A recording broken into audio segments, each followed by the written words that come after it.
Have you ever listened to an album that changed you?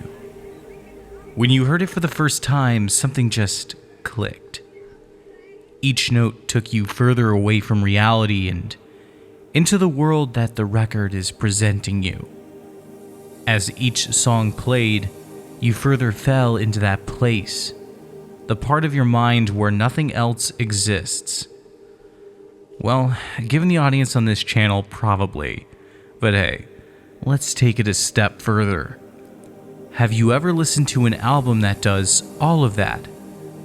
But once it has you in that sunken place, forcibly causes you to self-reflect, to rip yourself to shreds, and reach to the core of who you are as a person, and confront that side of yourself that you mask from the rest of the world. Well, all dramatics aside, the perfectly titled record Shadow by Mr. Lies does just that. It's an album that not only takes you on a journey of the artist's thoughts and inner struggles, but in turn forcibly throws you into the center of it, and in its own way, forces you to face your own shadow.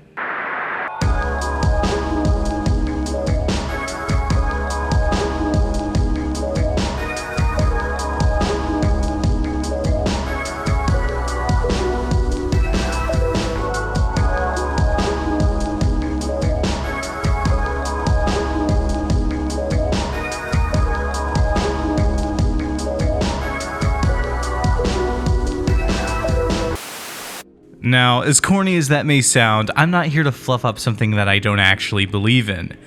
This record was actually the first one that made me buy a vinyl copy and start that unhealthy addiction. And unironically, changed the way that I perceived music as an art form.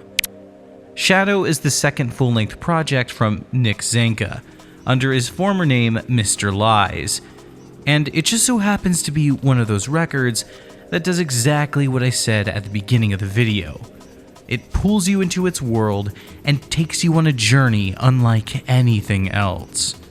I've listened to countless artists and even more albums throughout my years as an online music hipster, and during my time trudging through the landfill that we call the internet, I've found a lot of unsung musical heroes and albums that never really got the love that they deserved. But Shadow happens to be one of those records.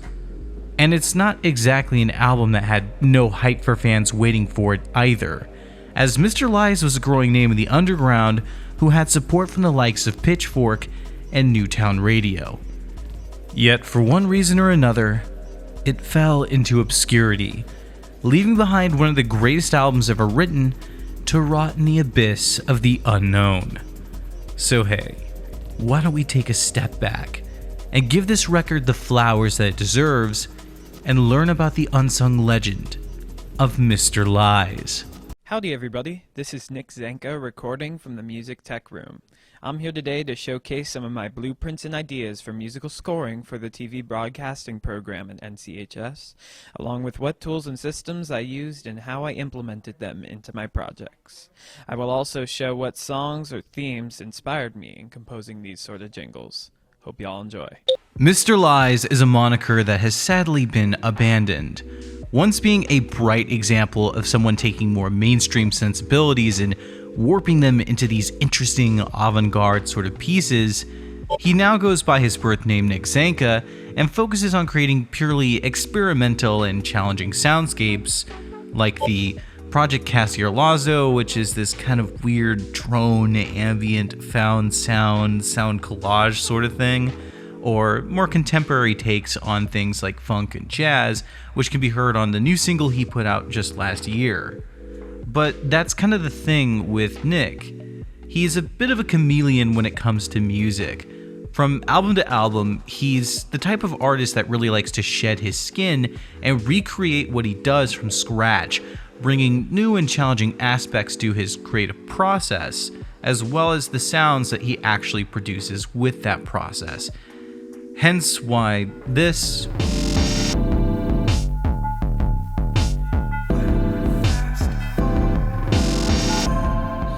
What did we ever learn? Or is it nothing new?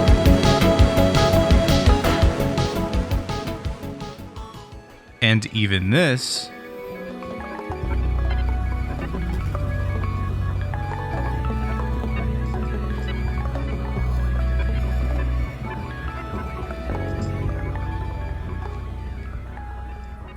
are all the same composer.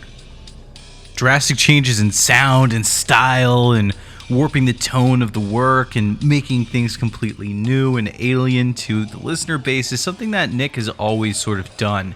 And it's part of the magic of their work. I mean, just check out their first album, Mowgli, right? Mowgli is very different from Shadow and even the self-titled album that came after.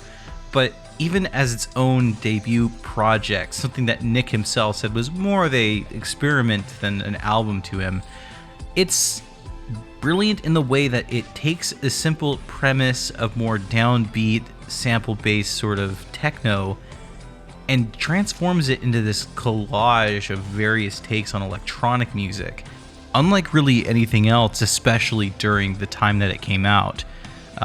Let's listen to a couple offerings and maybe you'll see what I'm talking about.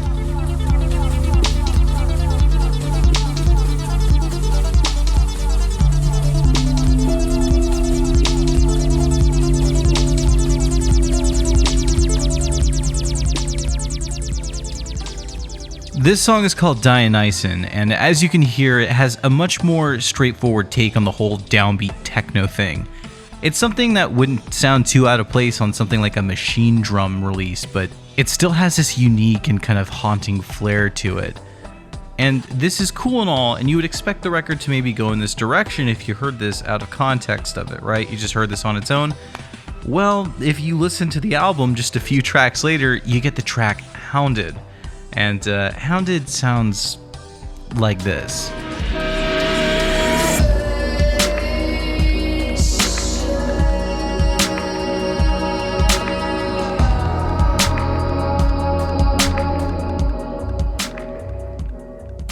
It's a haunting and emotional track filled with ambience and space, all with these pitch-shifted vocal samples flying in and out and creating this unique and warbled atmosphere that just takes you to a different place.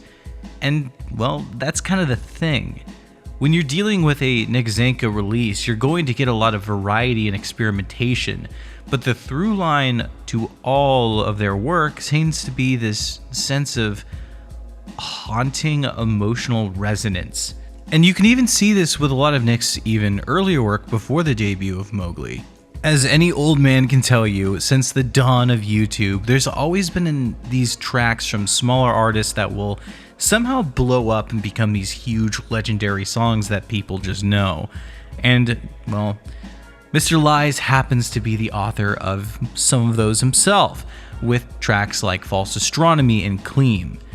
And if you don't believe me, look at this. This is an absurd amount of views, and even these tracks, to my previous point, would be far different from the other music that could be found in his catalog.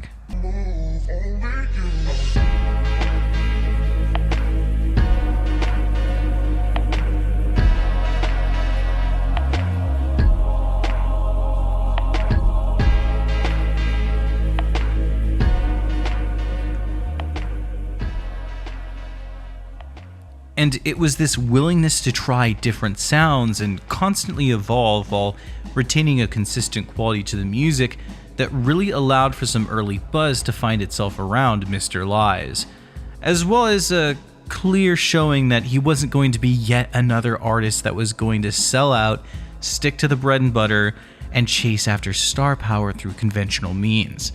He even says as much when he talks about his first record, Mowgli, and how he didn't really feel like it was a debut to him in an interview. I'm still trying to find my sound. This doesn't feel like a debut album. It's an experiment for me. I always wanted to get some sort of music out there, but I didn't think it would happen like this. I'm grateful that it did, but I have to take 2 steps back and be like, okay, so I make electronic music now? How do I do this? This album is basically me trying to figure that out.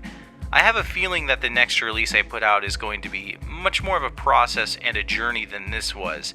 I did this record in 6 months because the label asked me if I had enough songs to do it, and I didn't.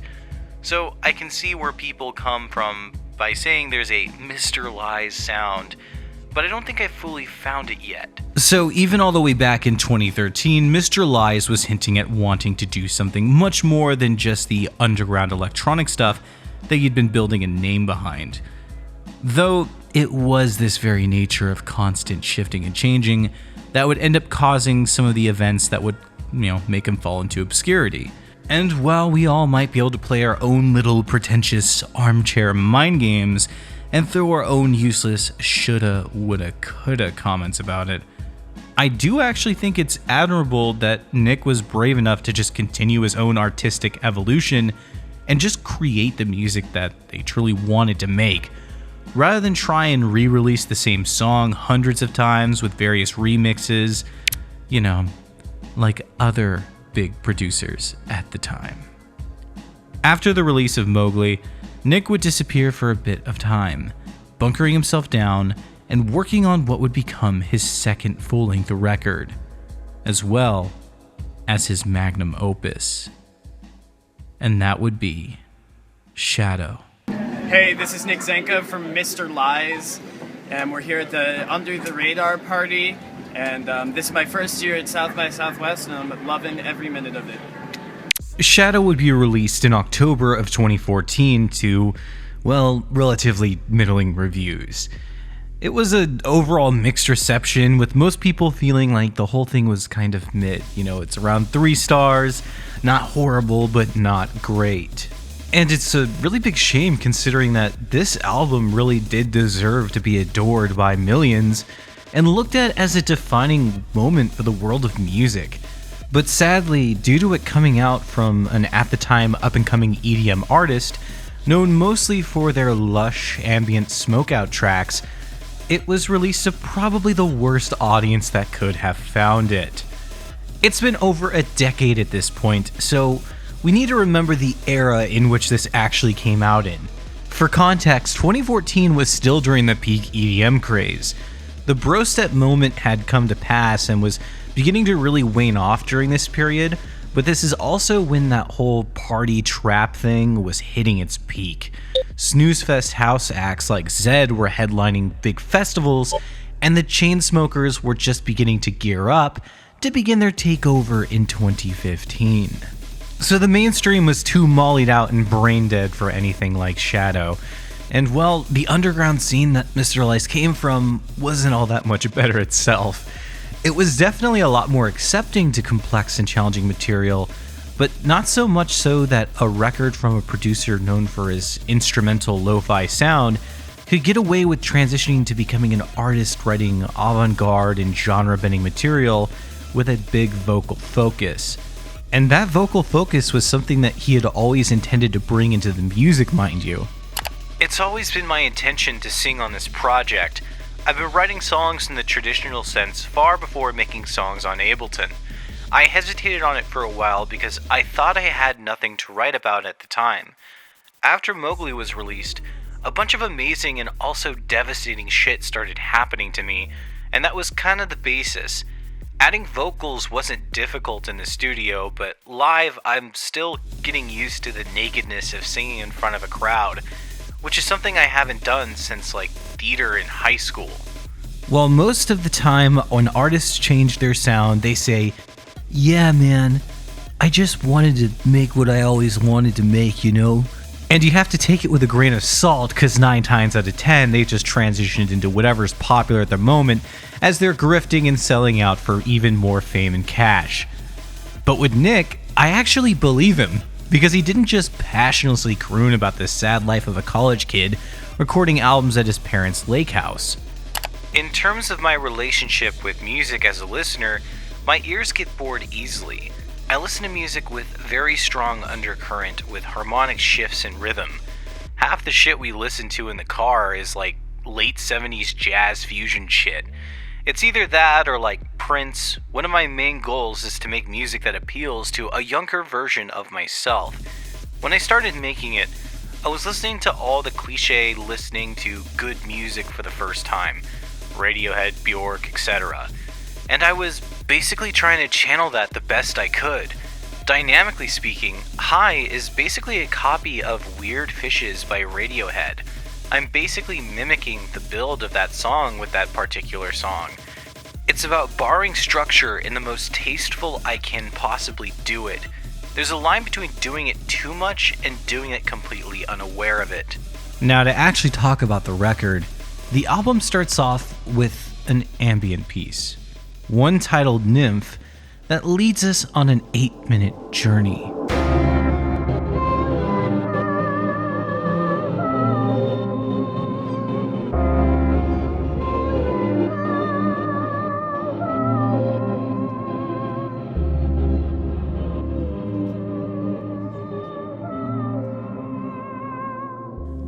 It really pulls us into the world of Mr. Lies and seeing it all through the eyes of the artist, filling our heads with the imagery of a cold city near the coast, where millions of people live compressed into tiny spaces, yet each is alone, an alien in a sea of people.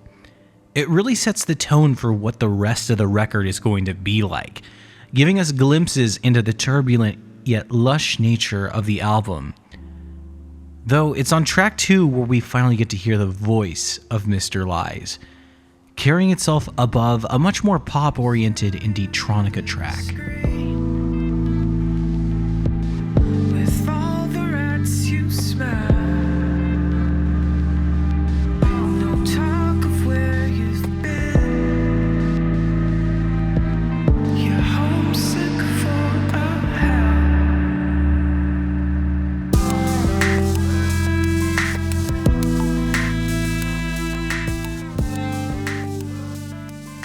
Deep End might be a curveball right out the gate, but it's by no means something that comes left field. In fact, it feels almost perfect, giving us a reprieve from the heaviness of Nymph and allowing us to stew in the lyrics that Nick sings for us. Oh, I won't drown happily. They are the deep end, and I forgot how to breathe. Don't hold me up now, I would drown happily. If the dark yet intimate atmosphere of the music wasn't enough to clue you in, then these lyrics should at least seal the deal.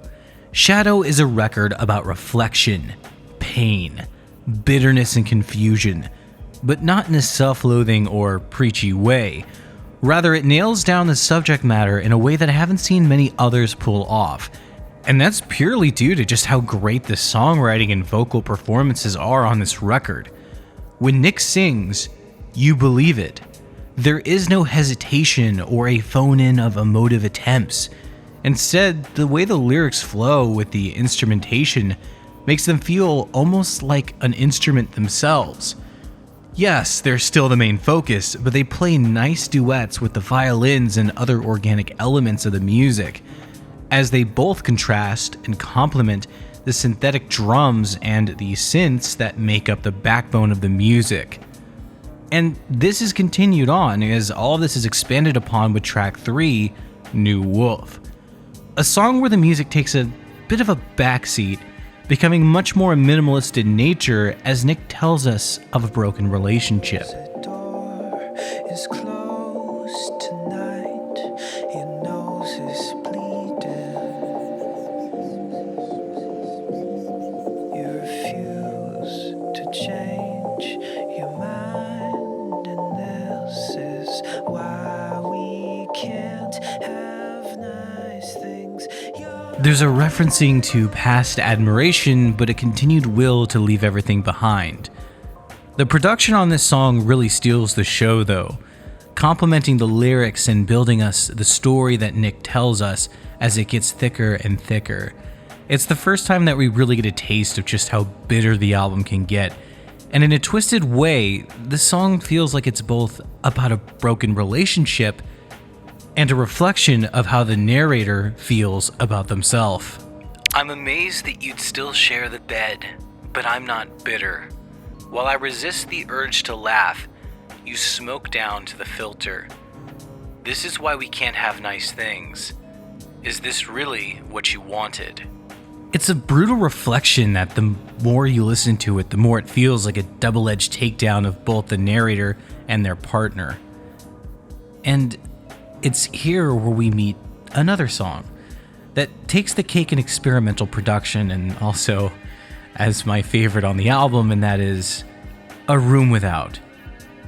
A Room Without was actually the first song that I ever heard from Mr. Lies and the one that made me a fan and actually download and listen to this record. It's got this whole bit bloop beep that really comes in and makes it feel like this is going to be a gnarly, messy, industrial song, only for it to really disappear instantly as it marries this airy ambience and these distant voices come in and Nick's hypnotic vocals take the center stage.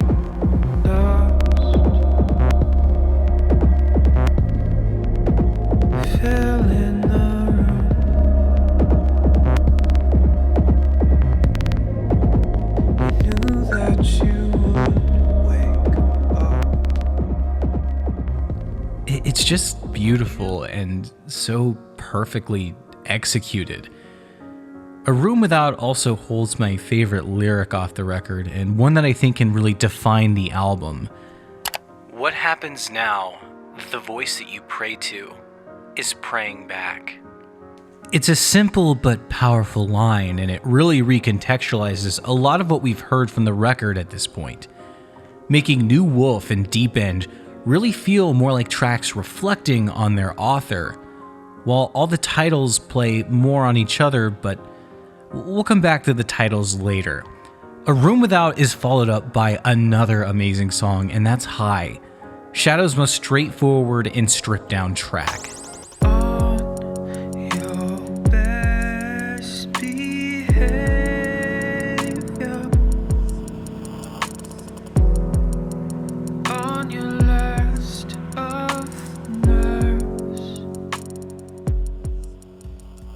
The song's stripped down nature feels like a rebirth of sorts, where Nick sings over an E-piano playing a somber but powerful chord progression.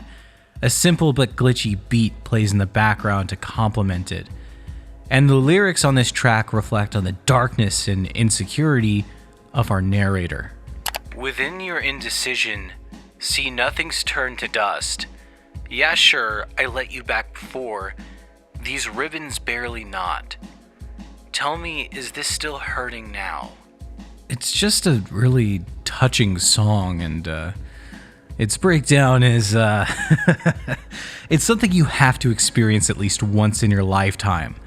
After years of listening to this record, it still gives me goosebumps just about every time I hear it. The reverb thrashing pianos sounding as if a train is passing right in front of you, with the tails of the echoes creating an ethereal and dreamlike atmosphere. It's serene and powerful, a total reversal of the minimalism that the song strikes us with at the start, all glued together by the somber yet soulful vocals, reflecting on a theme just about any of us could relate to. The song Pill continues our journey, and it also continues the more stripped down nature of High, but it does allow itself to play a little bit more with the glitchy samples and chopped up bass lines that serve as its rhythm. Too much time spent tonight holding your breath, so I'll talk, and you'll turn me inside out.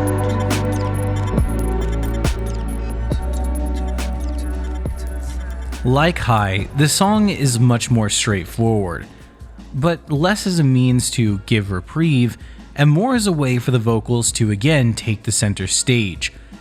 The song's chorus is the phrase, "turn me inside out," and if you were listening closely during Nymph, you can even hear it sung before the song's final drop. This is another lyric that really directs the listener to that theme of bitter self-reflection.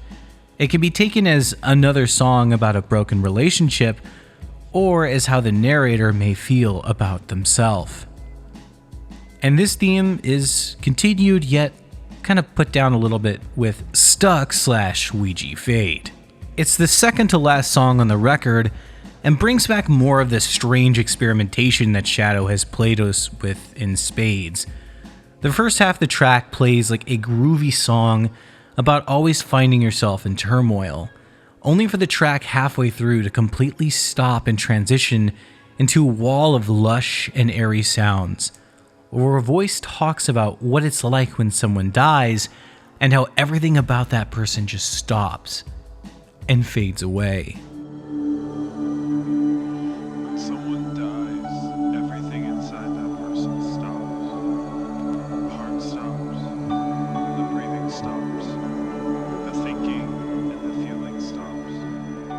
When a person is dead, that person... It's a cinematic and moving moment before the album comes to its conclusion, with its final track, Push, becoming Shove. Now, let's talk about how you close a record, because Push becoming Shove is the perfect way to end an album like this, not by just fading out and what would seem like a closing moment like the previous song does, but with this. Ghost wrote up your fake memories.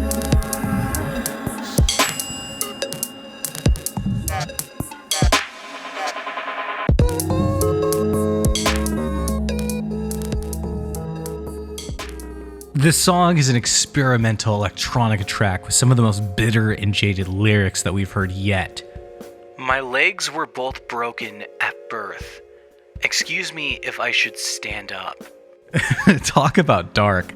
The song concludes with a crescendo of noisy synths and vocals and samples that just get louder and more distorted as the track goes on, only for it all to end on the song fading into the first few seconds of the opening track, Nymph.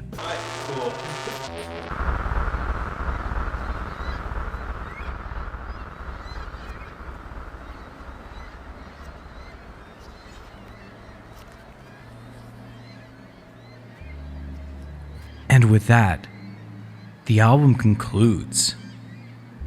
The journey ends but begins anew in this odd and haunting way. But if this is your first time ever experiencing this record, or you just listened to it for the first time before watching this video, you probably have some questions. And, well, it's a little complicated.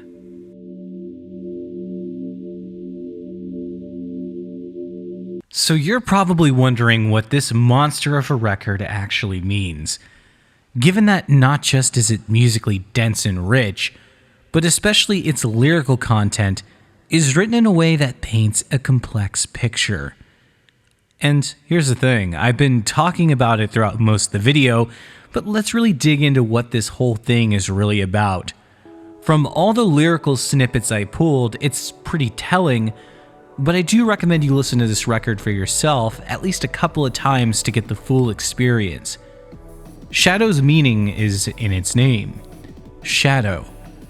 Nick Zenka is singing to himself on this record, and while some songs can easily sound like they could be about an ex-lover, if you listen closely to his word choices and phrasing, it becomes clear that he's reflecting on himself. To break this down, we need to define what the word means. A shadow on the surface is just that. It's an area of darkness that forms when an object is blocking light. But it can metaphorically refer to someone that follows another person and mimics them. You'll often hear the term shadowing during any sort of work training, as you essentially are learning to do something in the shadow of someone more experienced. While I don't think this is exactly what Nick was trying to refer to with the title of the record, it is fitting in a way since he wears his influences on his sleeves so much, with tracks like A Room Without showing very obvious production nods to the likes of Trent Reznor, and the instrumentation being very inspired by the jazz he listened to, and especially the band Radiohead. Nick even states in that interview that he tried to make his own version of one of their tracks. Like I said, this is more than likely a coincidence more than anything else, but I did find it interesting to bring up. Now, the meaning I actually think that is being used here is the overly cited but brilliant shadow concept of Carl Jung. Carl Jung was the father of analytical psychology and wrote many books delving into the subject. But where his contributions have shined most is in his writings about the concept of the shadow or the shadow self. One does not become enlightened by imagining figures of light, but by making the darkness conscious. The latter procedure, however, is disagreeable and therefore not popular. The shadow self is a concept that is both complicated and simple. To give a simple explanation, the shadow is a more honest incarnation of ourselves. It embodies the aspects of who we are that we repress and hide from the world, whether it be our anger, lust, selfishness, or insecurity. It's all the things that we hide from the world and often ourselves in order to present ourselves as our best face. These repressions don't always have to be negative either, though.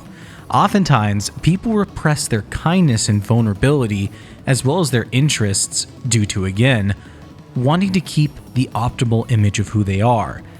Let's say that you're a drill sergeant. Well, you have to scream and demean people all day, so you probably don't want anyone to know that you are actually a secret Hello Kitty plushie collector and you're an avid fan of the Golden Girls.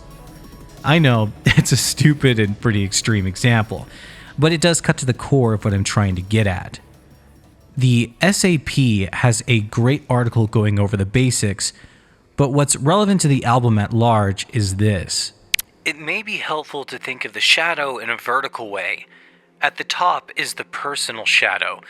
It may feel rather black, formless, and underdeveloped as well as unwanted and disowned, but as we've seen, whilst it may feel like a cesspit, it can also be a treasure trove.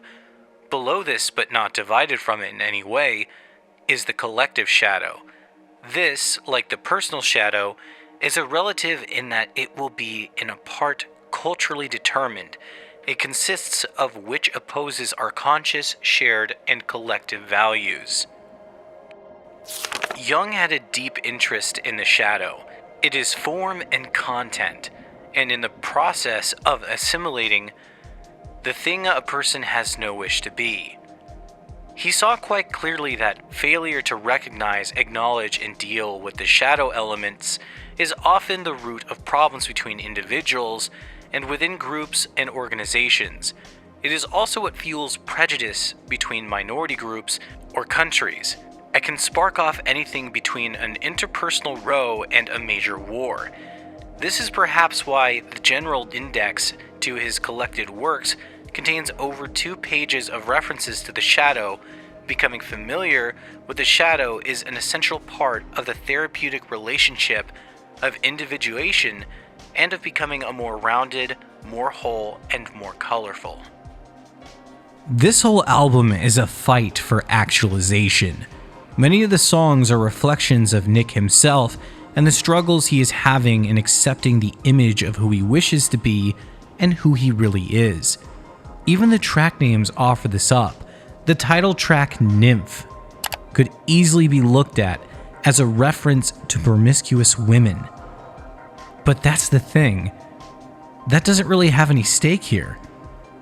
The lesser known definition of that word is actually about insects, and according to dictionary.com, it means a larva of an insect with incomplete metamorphosis that differs from the imago, especially in size and in its incompletely developed wings and genitalia. Nymph itself is a song that feels incomplete, starting up only to fade away and start again within the first 2 minutes, and developing even further before fading down and abruptly jumping into the next track. And Deep End, well, Deep End in its title alone is a double entendre. It's spelled like deep end as if it's the deeper side of a pool, but in the song, it's used in the context of dependence.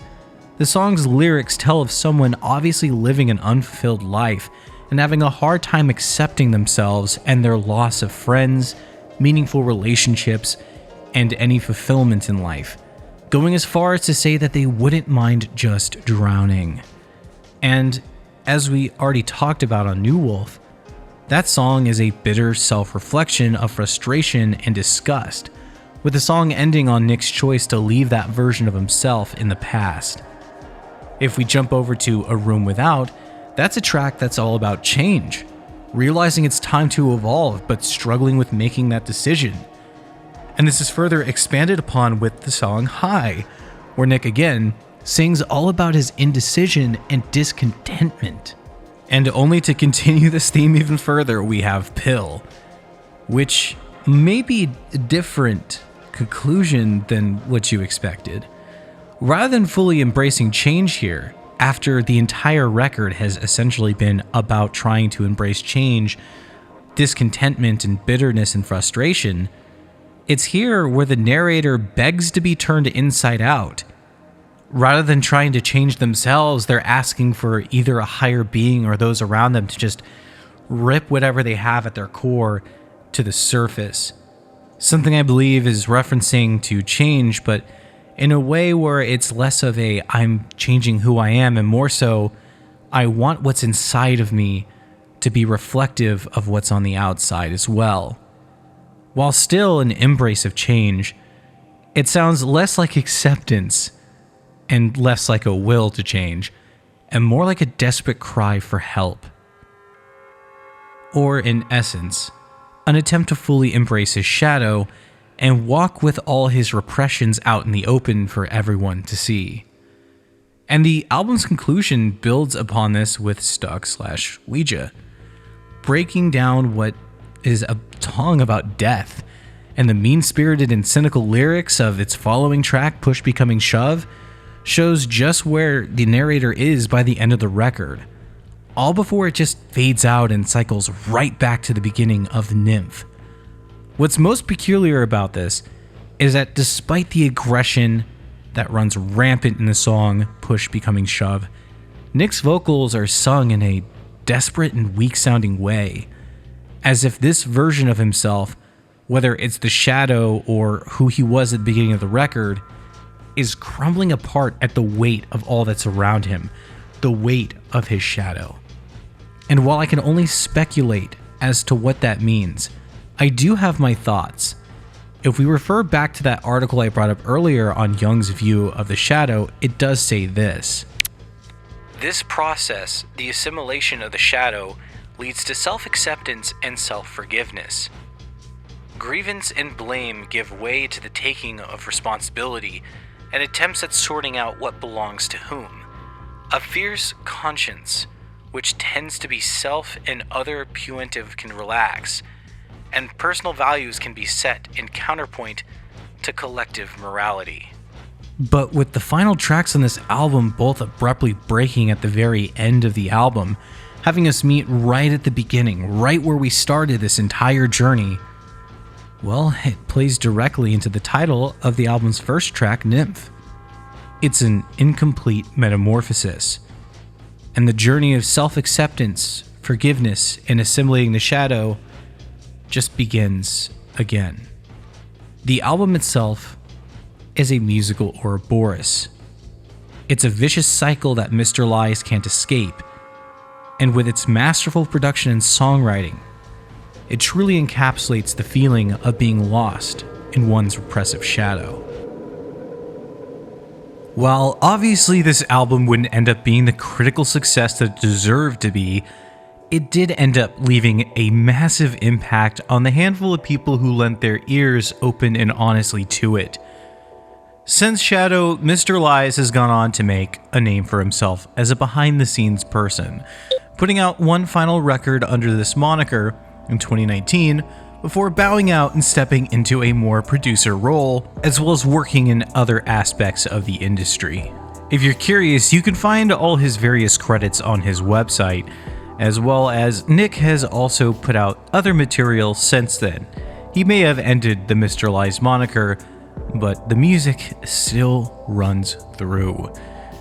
That includes that Cassier Lazo EP that I mentioned earlier, as well as some other various works here and there, my personal favorite being the self-titled Quiet Friend record, which is a just absolutely underloved piece of amazing songwriting and production quality.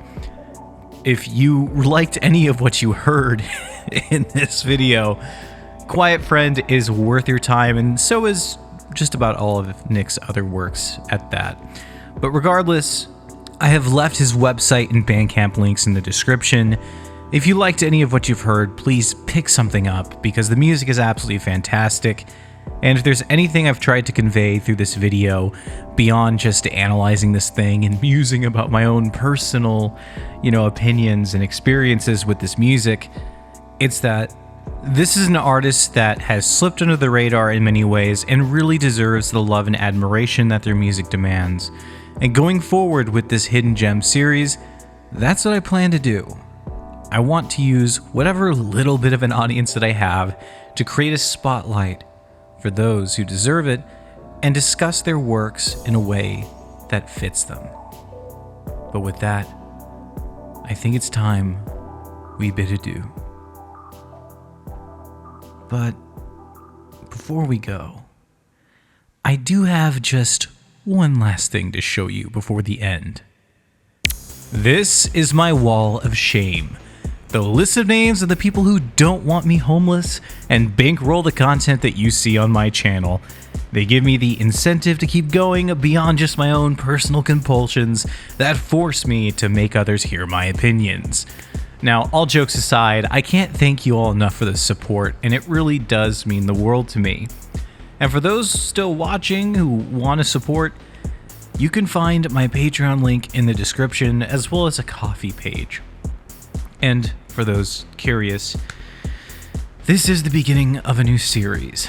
I've wanted to do something like this for a long time at this point, but it's like, oh, it won't fit the algorithm. I need to be bigger and I need to do this. And at this point, I've just said, fuck it, because, YouTube is constantly fucking with the algorithm, constantly making shit worse. So you know what? I'm not going to wait for the optimal time to do it. I don't care. I want to make these videos, and I'm sure that those of you who are my ride or dies want to fucking see them. So, this is Hidden Gems. This is a new series on the channel where we're going to talk about obscure, whether it be artists that never got any of the time of day that they deserved, or it's albums that have been forgotten and obscured through time. I have a lot of stuff I want to talk about, and I can't wait to share it with you.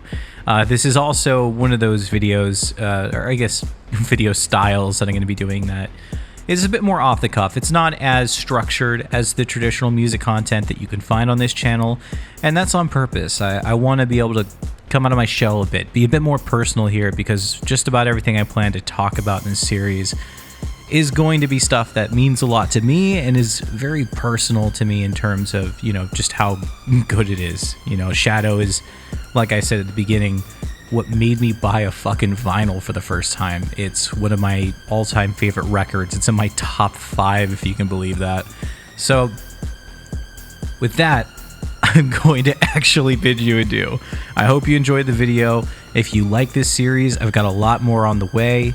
And don't worry, this isn't replacing any of the other content that I make. Everything is still going on as planned. This is just yet another new addition. So with all that, subscribe, follow me on Twitter, and I'll see you in the next video.